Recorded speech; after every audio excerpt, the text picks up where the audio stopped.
So, I'm really looking forward to your little holiday then. 4 days camping in the glorious English countryside. Smell of wet canvas, taste of food cooked in the open, ging-gang-gooly round the roaring campfire. Russell, this is a serious military exercise, not a Girl Guide jamboree. I should be far too tired for any ging-gang-gooly. And if I need to get in touch with you, where will you be? Somewhere in England. Oh, that's very handy. So if Emma's taken ill, what am I supposed to do? Go over to the war map and find somewhere in England? It's only 4 nights, Russell. Well, it's 4 lonely nights as far as I'm concerned. Are you going to miss me? Of course I'm going to miss you. And you're going to miss Mummy too, aren't you, Emma? And Mummy will miss Emma. Yeah, but will Mummy miss Russell? Of course Mummy will miss Russell. Even though Mummy's got big, strong Captain Quilly to look after her? Quilly? Oh, I can't stand the man. Ah, you see, she can say that now. But after a couple of nights in the outback... Look, we're only going to Folkestone, Russell, not Alice Springs. Look, it's 8:30. Should you still be here? Who's picking you up, anyway? Hector Quilly. We're supposed to loathe each other. Why is he picking you up if that's not too near the truth? Part of the Army's fuel economy campaign. You know, save it. Well, when you're camping out with Quilly somewhere in England, you just save it. You know it makes sense. Which is more than you make. Ah, you wait till I get hold of him. He's a black belt in karate, Russell. Well, I wouldn't dirty my hands. Now, listen, you. You take care of your daddy, hmm? Bye-bye now. Bye. Look, if anything should happen to Emma... Don't worry. I'll cope. Hang on. Alone.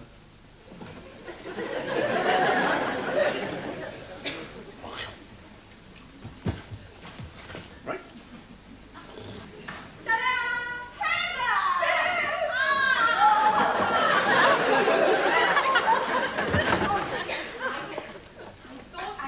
You and I got to standby flight from... Hi, Russell! When did you get back from the States? Late last night, and you were the first of people I wanted to see. And how is little Emma? Ooh, hasn't she grown? Well, haven't we all? You'll be at work, Russell? Oh, yes, I'll be popping downstairs to the brewery just as soon as young Fitz puts in an appearance. Downstairs? Brewery? Head, sit down. I'll tell you everything. Any coffee left, Russell? You mean in the pot or the world as a whole? It was incredible. Those Americans went crazy about my English accent. You should have seen this psychotherapist I met in Seattle. Fair hair, blue eyes, hairy chest, and the most enormous practice. Did anything happen? Well, he saw...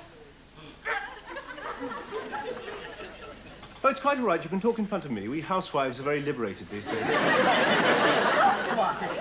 Yes. Look, let's just for a moment imagine we're all characters in a woman's magazine serial. Now, for new readers, the story so far.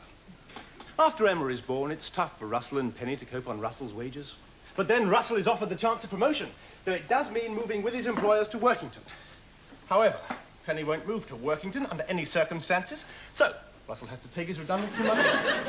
Penny rejoins the army, Russell starts a home brewery and looks after Emma. One Monday morning, Penny's oldest friend, Dr. Heather Walsenholme, drops in from the USA. Now read on. Is this one of Russell's elaborate jokes? Not this time, no. Why do you think I'm dressed like this? Because army fatigues are chic? At least they are in New York. No, these are government issue. I'm off on a 4-day exercise any minute. Oh, so poor Russell's going to be all alone. Oh. Oh, I'll manage. He's turned into a proper little housewife's choice, hasn't he?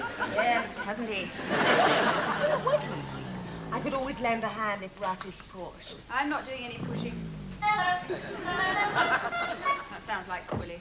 Oh, well, I have a date tonight. Herr Karl-Heinz from Frankfurt. Fair hair, blue eyes, hairy chest, combination locks on his attaché case. Aren't you suffering from jet lag? Oh, not yet. Probably hit me later. Wouldn't be at all surprised if I'm in bed by 9:30. Neither would I. Bye-bye. Bye.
for you anyway.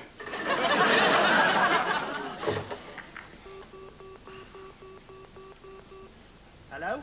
Hello? Hello? Hello? Fitz? Did you get the tickets? Did I get the tickets? You should have seen the length of the queue. It was all round the ground and halfway Yes, to all our right, office. Fitz. I'm afraid I haven't got time to talk just now. She's just out of the bath, stark naked and waiting to be talcumed. Whoa, Heather's still there, is she? Leave it out, Fitz. Heather only comes round to help out with the housework. And the skirt slit up to the waist. Not that it's any of my business. Yes, all right, Fitz. Put me out of my misery. Did you get the tickets for the match tomorrow? When did I ever let you down? Well, where would you like me to start? How about the time you fixed us up with a double date and mine was a bloke? How about the time you borrowed my bike and lost it?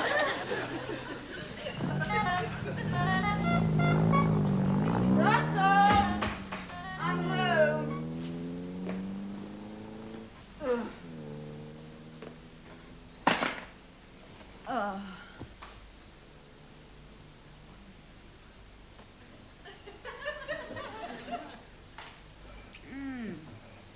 Oh, that was nice. Can I see Emma? No, sorry. I put her to bed so I could have you to myself. Hope you haven't eaten. I've got something in the oven. Russell, aren't you rather overdoing this role reversal? That is a casserole. Oh, How was the exercise? absolutely exhausting. I tell you, Russell, if there's a war, I'm taking the afternoon off. Oh, God, I'm so glad to be home. Well, it's great to have you back, Captain.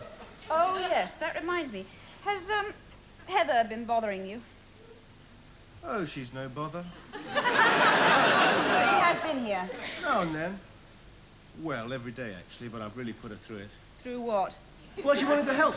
So I had her cleaning the windows, washing the paintwork, shampooing the carpet. And where is she now? I don't know. Left about 3. She inhaled a lungful of Milburn's special in the making and staggered up the cellar stairs looking for a coat and some fresh air. Is that all she was looking for? Of course, Penny, don't you trust me? Well, I trust you. But after all, you are a very attractive man. Even after 8 years. Especially after 4 days. However, I do ache all over.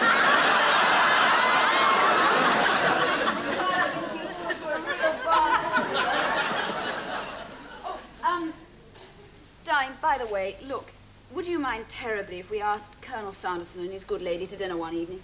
Oh, no, not really. In fact, I'm quite keen to try out a recipe I saw in Good Afternoon with Mary Parkinson. That's super, because they're coming to dinner tomorrow. Tomorrow? I suppose they can pick up a Chinese takeaway on the way over. Oh, I know it's short notice. You Russell. really don't know what tomorrow is, do you? Saturday. Yes, it's one of the most important Saturdays in the football calendar. Is it? Oh, Penny, I told you last week. Arsenal are away to Manchester United in the Cup. I sent Fitz out for the tickets. He's been queuing up all afternoon. We're supposed to be on the coach tomorrow morning at 8:30. You just have to put the Sandersons off. Well, how can I possibly put them off now? Well, a darn sight easier than I can get the Football Association to rearrange the match. I think you're being very selfish, Russell. There are some people whose lives are not governed by the antics of 22 academic underachievers chasing a ball. Selfish? Me? I seem to recall that on the one solitary occasion we entertained my horse as was, you demanded a month's notice. And even then you got your mother to come round and cook the meal. Now, look!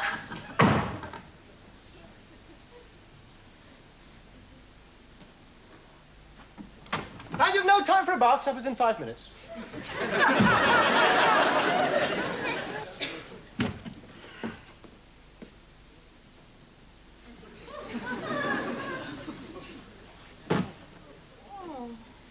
Hello, Russell. Oh, I'm sorry, I'm so sleepy. Oh, you really wore me out this afternoon. Dr. Wostenholme, I presume. Ellen, you're home. Aren't I just? Russell Milburn, get up here! Sent Fitz out for the tickets, did he?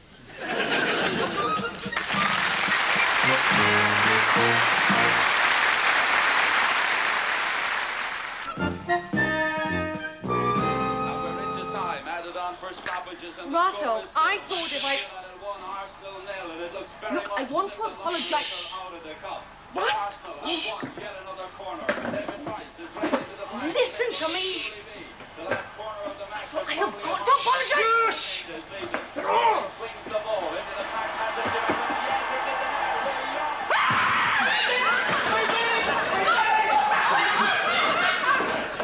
Russell, look what you've done!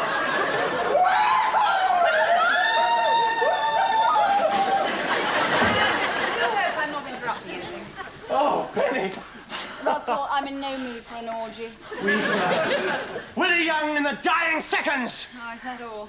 Oh! Oh! Hi, Pen. Hello, Heather. See, you recovered from your attack of jet slag. Sorry, it's slip of the tongue. Look, Pen, I'm awfully sorry about yesterday. I just fell asleep. And I feel it's all my fault that poor Russell had to miss his football game. Oh, no, Heather, that's nothing to do with you. That's all Penny's fault. She invited her boss to dinner. You see? And she needed me here. And when the chips are down, we're a team. And you wouldn't break up a winning team, would you, Heather? Look, Pen, I would never come between a husband and wife. Was that your New Year resolution? Look, No, girls, no acrimony. Arsenal have just earned a replay. well, I just wanted There's to tell... no need to apologise. I accept your first 2 apologies. Now, what do you think of that? I think it's absolutely divine. But I wasn't going to apologise. All I was going to say is, well, I may flirt a bit. But that's just me. I would never try to seduce my best friend's husband. Oh, what a shame. Oh, well. I'll get on and lay the table, then. Oh, don't take any notice of me, Heather. I'm just getting possessive in my old age. You always were possessive about Russell, and I don't blame you. Listen, tell me about this date with Herr Karl Heinz. It was a dead loss. Spent most of the evening trying to remember the combination of his briefcase. His blood pressure pills were locked in it. It wasn't after my body, just a second opinion. Still, don't worry. There must be plenty more fish in the EC. I suppose so. But then, I'm getting to the age when I'm frightened of being seen first thing in the morning without any makeup on, and by fellows who don't love me enough to make allowances. Oh, don't be silly, Hev. You're still gorgeous. Oh, so you started the orgy without me, huh? Listen, stay for dinner. Russell, do you think you can stretch it? Oh, I think at a stretch I might just rustle something. I love it. But I have a date tonight. Oh, don't tell me. 6'3", blue eyes, hairy chest. No, 5'6", thinning hair and thickening waistline. This time, I think it's for real. Bye-bye, darling. Bye-bye now. Bye. Now, don't do anything I wouldn't do. Don't you want to have any fun? Damn fine meal, Milburn. We could do with a few chappies like you in the catering corps. I remember we had a mad Chinese cook in Hong Kong. Singapore, Aubrey. So it was, so it was. A little more wine, Cloris. Oh, thank you. What about you, sir? Well, I'd rather have another glass of that beer of yours, Milburn. Damn fine chappie, this bitter. Best drop I've tasted since the dog and partridge in Catterick. Aldershot, Aubrey. So it was, so it was. We could do with a few barrels of this in the officers' mess, what, Penelope? That's very kind of you, Aubrey. If you wanted, I could do you a special brew. Could you? What about a lager? Something pale, weak and gassy with a big head. They'll call it Quilly. Russell. So much care for lager. Aha! Les fromages. Cheese, Aubrey. So it is, so it is. Doing, Aubrey. You know, call me a silly old fool if you like, but there's something tremendously heartening about a really good selection of international cheeses all sharing a single board. When I think how we fought a long and bloody war for freedom, these cheeses represent how Europe, once divided, now stands together. The sturdy Cheshire. Wensleydale, Aubrey. So it is, so it is. The soft, succulent camembert of France. The pungent Italian mozzarella. Things were different in the war, you know. Then it was every cheese for himself. Britain, like this blue-blooded Stilton, stood powerful but alone. Ah, thank you. France, like this ripe brie, full of character but no backbone, running when the heat's on. And while Hitler held out in the burning ruins of a smouldering Berlin. Like the smoked Austrian. Yes, quite so, yeah. Wish I'd thought of that myself. You will, Aubrey, you will. Good heck. Excuse me, just a minute, please. Are you sure you won't have any cheese, Cloris?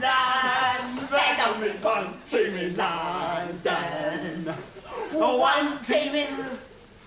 Oh, sorry, Ross. I forgot you got company. Hello, I'm Lola. What's Fitz doing here, Russell? I don't know, dear. This is Fitz, Russell's assistant. And best mate, Squire. Now, I want you all to meet Lola. I met her on a march in solidarity with the oppressed proletariat and landless peasants of El Salvador. She works in Sainsbury's. Which one of you's Russell? Oh, thanks for the ticket, brother. I owe you one. Actually, you owe me $2.50. I just think I'll see if the coffee's ready. Get rid of them. Well, it's a lovely surprise. It's very nice to see you, but as you can see, we are entertaining, so I'll see you tomorrow. Yeah, but Fitz said you said we could look at the football on your telly. Now, look, Fitz. Why don't you go and watch the match in multi-broadcast's window, just like you usually do? Oh, fair dues, Ross. You said I could watch it here. Yeah, but the Arsenal's on tonight. Are they? What time? Coffee, everyone. Lovely! 5 sugars. Biscuits. Here. Are you going to introduce us to your mates? Oh, well, this is Mrs. Sanderson at Cloris. Hello, Cloris. I like the chain. Very Sex Pistols. Nice one, sister. And this is Colonel Sanderson, my boss. Oh, delighted to meet you, Squire. Eat a lot of your chicken. I'm most dreadfully sorry, sir. Oh, not at all, not at all. I like the younger generation. Idealists, full of energy. I mean, I was young myself once, wasn't I, Cloris? Don't be silly, Aubrey. You're in the army, all. Yes, that's right, Lola. 30 years serving king and country. Queen, Aubrey. So he is, so he is. Now, what use is the army when you to your age? Now, if you ask me, I reckon the entire army should be replaced by one of those telephone answering machines. Now, when the Russians ring up to declare war, all they hear is a recorded message saying, "We surrender." No, it's not practical. It wouldn't work. There's a hell of a waiting list for telephones. Your mate's a card. Anyway, all, I believe the army should be replaced by a people's militia. I don't know where we go these days with that many recruits. Well, you could form half a dozen suicide squads out of the Manchester United supporters alone. The Arsenal equaler. Was it a good goal? Well, it went in. And I suppose the match ultimately was a battle for midfield supremacy between Talbot and Wilkins. Yes, but Because I remember when Arsenal won the double in 1971, how important it was for them, for Peter Storey to frighten the opposition back into their own half. Yeah. You're not Brian Moore in drag, are you? I didn't know you were interested in football, Cloris. Well, it is our national sport. Anyway, I thought you lot liked rugby. We played lacrosse at school. Damn fine chappy lacrosse. I think we'll win the replay on Tuesday. So much for after-dinner wit and sophistication. I think I'll wash up. Do you mind if I drive, Penelope? The football's on in a moment, Russell. Right.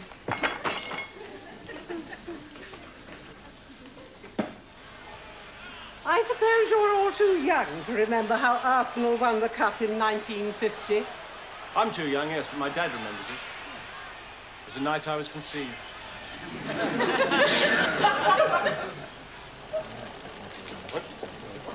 Morning, sir. Quilly. Hello, Penelope. Just trotted over to see you. Found young Quilly here. Yeah. Talking about trots, the Colonel was telling me you had unexpected guests on Saturday night. Telephone, sir. Excuse me. What exactly did Sanderson say, Quilly? He told me you had a cabaret. Oh, dear. In Jen's dining room, you'd find sparkling wine, sparkling crystal, and sparkling conversation. But we don't run to pantomime. Still, what do you expect with a man in the kitchen? What? That was Cloris, Penelope, reminding me to tell you how much she enjoyed your dinner party. Enjoyed it, sir. I thought you said you were invaded by football hooligans, sir. Don't think I used the word hooligans, Quilly. Enthusiasts, like my good Lady Cloris. Wouldn't call Cloris a hooligan, eh, Quilly? Certainly not, sir. In fact, Cloris was very cross with me for accepting Penelope's invitation without consulting her. She had a ticket for the match herself. Meeting Penelope's young friends quite made up for her disappointment. After all, what's the spice of life, Quilly? Tell him, Milburn. Variety, sir. Quite right. Usually when I get invited out to dinner, I end up bored as a newt. Everybody agrees with everything I say, no matter how stupid. Take the other evening out, somewhere forget where. Yes, sir, no, sir, 3 bags full, sir, all very bar black sheep. Come to think of it, we had rack of lamb. Carry on. Willie, didn't Jen serve rack of lamb to Colonel Sanderson? Well, lots of people serve rack of lamb. Yes, exactly. Trouble with these cordon bleu cookery courses, especially when they come from the newsagent in 26 weekly installments. Whereas Russell's creation was his own invention, an original, as indeed is Russell. Don't you have an office to go to, Hector? What?